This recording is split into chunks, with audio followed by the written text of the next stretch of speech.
Chapitre 14. Quand je revins à moi, il était nuit. J'étais couché dans un grabat. Une lanterne qui vacillait au plafond me fit voir d'autres grabats alignés des deux côtés du mien. Je compris qu'on m'avait transporté à l'infirmerie. Je restai quelques instants éveillé, mais sans pensée et sans souvenir, tout entier au bonheur d'être dans un lit. Certes, en d'autres temps, ce lit d'hôpital et de prison m'eût fait reculer de dégoût et de pitié, mais je n'étais plus le même homme. Les draps étaient gris et rudes au toucher, la couverture maigre et trouée. On sentait la paillasse à travers le matelas. Qu'importe, mes membres pouvaient se déroidir à l'aise entre ces draps grossiers sous cette couverture, si mince qu'elle fût. Je sentais se dissiper peu à peu cet horrible froid de la moelle des os dont j'avais pris l'habitude. Je me rendormis. Un grand bruit me réveilla. Il faisait petit jour. Ce bruit venait du dehors. Mon lit était à côté de la fenêtre. Je me levai sur mon séant pour voir ce que c'était. La fenêtre donnait sur la grande cour de Bicêtre. Cette cour était pleine de monde. 2 haies de vétérans avaient peine à maintenir libre, au milieu de cette foule, un étroit chemin qui traversait la cour. Entre ce double rang de soldats cheminaient lentement, cahotés à chaque pavé, 5 longues charrettes chargées d'hommes. C'étaient les forçats qui partaient. Ces charrettes étaient découvertes. Chaque cordon en occupait une. Les forçats étaient assis de côté sur chacun des bords, adossés les uns aux autres, séparés par les chaînes communes qui se développaient dans la longueur du chariot et sur l'extrémité de laquelle un argousin debout, fusil chargé, tenait le pied. On entendait bruire leurs fers, et à chaque secousse de la voiture, on voyait sauter leurs têtes et ballotter leurs jambes pendantes. Une pluie fine et pénétrante glaçait l'air et collait sur leurs genoux leurs pantalons de toile, de gris devenus noirs. Leurs longues barbes, leurs cheveux courts ruisselaient, leurs visages étaient violets, on les voyait grelotter et leurs dents grinçaient de rage et de froid. Du reste, pas de mouvement possible. Une fois arrivé à cette chaîne, on n'est plus qu'une fraction de ce tout hideux qu'on appelle le cordon et qui se meut comme un seul homme. L'intelligence doit abdiquer, le carcan du bagne la condamne à mort. Et quant à l'animal lui-même, il ne doit plus avoir de besoin et d'appétit qu'à heure fixe. Ainsi immobile, la plupart demi-nus, tête découverte et pieds pendants, ils commençaient leur voyage de 25 jours, chargés sur les mêmes charrettes, vêtus des mêmes vêtements pour le soleil à plomb de juillet et pour les froids de pluie de novembre. On dirait que les hommes veulent mettre le ciel de moitié dans leur office de bourreau. Il s'établit entre la foule et les charrettes je ne sais quel horrible dialogue. Injures d'un côté, bravade de l'autre, imprécations des deux parts, mais à un signe du capitaine, je vis les coups de bâton pleuvoir au hasard dans les charrettes, sur les épaules ou sur les têtes, et tout rentra dans cette espèce de calme extérieur qu'on appelle l'ordre. Mais les yeux étaient pleins de vengeance, et les poings des misérables se crispaient sur leurs genoux. Les 5 charrettes, escortées de gendarmes à cheval et d'argousins à pied, disparurent successivement sous la haute porte cintrée de Bicêtre. Une 6e les suivit, dans laquelle ballottaient pêle-mêle les chaudières, les gamelles de cuivre et les chaînes de rechange. Quelques gardes-chiourmes qui s'étaient attardés à la cantine sortirent en courant pour rejoindre leur escouade. La foule s'écoula. Tout ce spectacle s'évanouit comme une fantasmagorie. On entendit s'affaiblir par degrés dans l'air le bruit lourd des roues et des pieds des chevaux sur la route pavée de Fontainebleau, le claquement des fouets, le cliquetis des chaînes et les hurlements du peuple qui souhaitait malheur au voyage des galériens. Et c'est là pour eux le commencement. Que me disait-il donc l'avocat ? Les galères. Ah oui, plutôt 1000 fois la mort, plutôt l'échafaud que le bagne, plutôt le néant que l'enfer, plutôt livrer mon cou au couteau de guillotin qu'au carcan de la chiourme. Les galères, juste ciel. Chapitre 15. Malheureusement, je n'étais pas malade. Le lendemain, il fallut sortir de l'infirmerie. Le cachot me reprit. Pas malade, en effet, je suis jeune, sain et fort. Le sang coule librement dans mes veines. Tous mes membres obéissent à tous mes caprices. Je suis robuste de corps et d'esprit, constitué pour une longue vie. Oui, tout cela est vrai.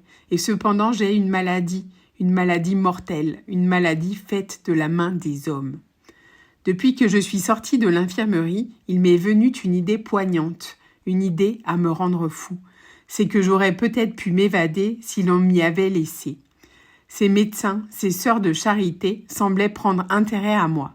Mourir si jeune et d'une telle mort, on eût dit qu'ils me plaignaient, tant ils étaient empressés autour de mon chevet. Bah, curiosité. Et puis, ces gens qui guérissent vous guérissent bien d'une fièvre, mais non d'une sentence de mort. Et pourtant, cela leur serait si facile, une porte ouverte. Qu'est-ce que cela leur ferait ? Plus de chance maintenant, mon pourvoi sera rejeté parce que tout est en règle. Les témoins ont bien témoigné, les plaideurs ont bien plaidé, les juges ont bien jugé. Je n'y compte pas, à moins que... Non, folie, plus d'espérance. Le pourvoi, c'est une corde qui vous tient suspendu au-dessus de l'abîme et qu'on entend craquer à chaque instant jusqu'à ce qu'elle se casse. C'est comme si le couteau de la guillotine mettait 6 semaines à tomber. Si j'avais ma grâce, avoir ma grâce, et par qui, et pourquoi, et comment, il est impossible qu'on me fasse grâce. L'exemple, comme ils disent. Je n'ai plus que 3 pas à faire. Bicêtre, la conciergerie, la grève. Chapitre 16. Pendant le peu d'heures que j'ai passé à l'infirmerie, je m'étais assis près d'une fenêtre au soleil. Il avait reparu, ou du moins recevant du soleil tout ce que les grilles de la croisée m'en laissaient.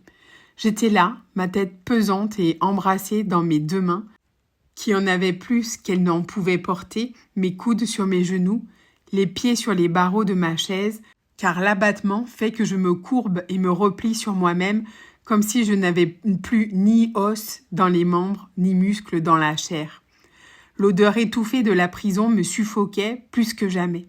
J'avais encore dans les oreilles tout ce bruit de chaînes des galériens. J'éprouvais une grande lassitude de Bicêtre. Il me semblait que le bon Dieu devrait bien avoir pitié de moi et m'envoyer au moins un petit oiseau pour chanter là, en face, au bord du toit. Je ne sais si ce fut le bon Dieu ou le démon qui m'exauça, mais presque au même moment, j'entendis s'élever sous ma fenêtre une voix, non celle d'un oiseau, mais bien mieux, la voix pure, fraîche, veloutée d'une jeune fille de 15 ans. Je levai la tête comme en sursaut, j'écoutais avidement la chanson qu'elle chantait. C'était un air lent et langoureux, une espèce de roucoulement triste et lamentable. Voici les paroles. C'est dans la rue du Mail où j'ai été coltigée, malurée par 3 coquins de rail. Lire l'onfa malurette sur mes ciques enfoncées, lire l'onfa malurée. Je ne saurais dire combien fut amer mon désappointement. La voix continua. Sur mes ciques enfoncées, malurée. Ils m'ont mis la tartouve, lire l'onfa malurette, grand meudon et taboulé, lire l'onfa malurée. Dans mon trimain rencontre, lire l'onfa malurette, un pègre du quartier, lire l'onfa malurée. Un pègre du quartier, maluré, va-t-en dire à ma largue, lire l'onfa malurette, que je suis enfouraillée, lire l'onfa malurée. Ma largue, tout en colère, lire l'onfa malurette, me dit « Qu'as-tu donc morfillé, lire l'onfa malurée ?» Me dit « Qu'as-tu donc morfillé, malurée ?»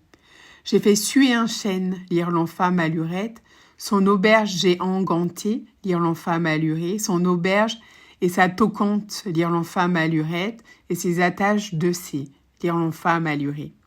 Et ses attaches de C, malurée, ma largue part pour Versailles, lire l'onfa malurette, au pied de sa majesté, lire l'onfa malurée. Elle lui fonce un babillard, lire l'onfa malurette, pour me faire défourailler, lire l'onfa malurée. Pour me faire défourailler, malurée, ah, si j'en défouraille, lire l'onfa malurette, ma largue gentille ferait, lire l'onfa malurée, je l'y ferais porter fontange, lire l'onfa malurette, et souliers galuchés, lire l'onfa malurée. Et souliers galuchés, malurés, mais grand dab qui se fâche, lire l'onfa malurette, dit, par mon caloquet, lire l'onfa malurée, je l'y ferai danser une danse, lire l'onfa malurette, où il n'y a pas de plancher, lire l'onfa malurée. Je n'en ai pas entendu et n'aurais pu entendre davantage. Le sens à demi compris et à demi caché de cette horrible complainte, cette lutte du brigand avec le guet, ce voleur qu'il rencontre et qu'il dépêche à sa femme, cet épouvantable message. J'ai assassiné un homme et je suis arrêté, j'ai fait suer un chêne et je suis enfouraillé. Cette femme qui court à Versailles avec un placet et cette majesté qui s'indigne et menace le coupable de lui faire danser la danse où il n'y a pas de plancher, et tout cela chanté sur l'air le plus doux et par la plus douce voix qui ait jamais endormi l'oreille humaine. J'en suis restée navrée, glacée, anéantie. C'était une chose repoussante que toutes ces monstrueuses paroles sortant de cette bouche vermeille et fraîche. On eût dit la bave d'une limace sur une rose. Je ne saurais rendre ce que j'éprouvais. J'étais à la fois blessée et caressée. Le patois de la caverne et du bagne, cette langue ensanglantée et grotesque, ce hideux argot marié à une voix de jeune fille, gracieuse transition de la voix d'enfant à la voix de femme. Tous ces mots difformes et mal faits, chantés, cadencés, perlés. Ah, qu'une prison est quelque chose d'infâme. Il y a un venin qui y salit tout. Tout s'y flétrit, même la chanson d'une fille de 15 ans. Vous y trouvez un oiseau, il a de la boue sur son aile. Vous y cueillez une jolie fleur, vous la respirez, elle pue.